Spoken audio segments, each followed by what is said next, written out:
தென் மாவட்டங்களில் மீட்பு மற்றும் நிவாரணப் பணிகளை துரிதப்படுத்த கூடுதலாக 4 அமைச்சர்கள் நியமிக்கப்பட்டுள்ளனர். அது தொடர்பான அண்மை செய்தியை பார்த்துக் கொண்டிருக்கிறோம். கூடுதல் விவரங்களை செய்தியாளர் நந்தினி வழங்க கேட்கலாம். வணக்கம் நந்தினி, உங்களுடைய விவரங்களை பதிவு பண்ணுங்க. திருநெல்வேலி, தூத்துக்குடி, கன்னியாகுமரி, தென்காசி மாவட்டங்களில் மீட்பு மற்றும் நிவாரண பணிகளை துரிதப்படுத்த கூடுதலாக 4 அமைச்சர்களை நியமனம் செய்து தமிழ்நாடு முதலமைச்சர் உத்தரவு பிறப்பித்திருக்கிறார். பொதுமக்கள் தங்களுக்கு தேவையான உதவிகள் மற்றும் பாதிப்புகள் குறித்த விவரங்களை தமிழ்நாடு அரசின் வாட்ஸ்அப் மற்றும் ட்விட்டர் பதிவுகளில் தெரிவிக்கலாம் எனவும் தமிழ்நாடு அரசின் சார்பில் தெரிவிக்கப்பட்டு வருகிறது.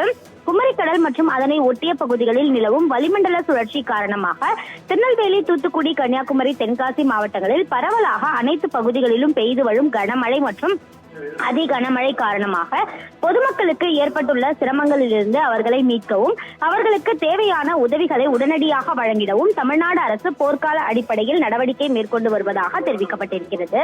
வெள்ளத்தினால் பாதிக்கப்பட்டுள்ள பகுதிகளில் பொதுமக்களை மீட்கவும் அவர்களுக்கு அவசர கால உதவிகளை வழங்கிடவும் வருவாய்த்துறை அமைச்சர், நிதித்துறை அமைச்சர், அதே போன்று மகளிர் உரிமைத்துறை அமைச்சர், மீன்வளத்துறை அமைச்சர், பால்வளத்துறை அமைச்சர் ஆகியோரை உடனடியாக அனுப்பப்பட்டு அவர்கள் மீட்பு மற்றும் நிவாரண உதவிகளை போர்க்கால அடிப்படையில் மேற்கொண்டு வருவதாகும்.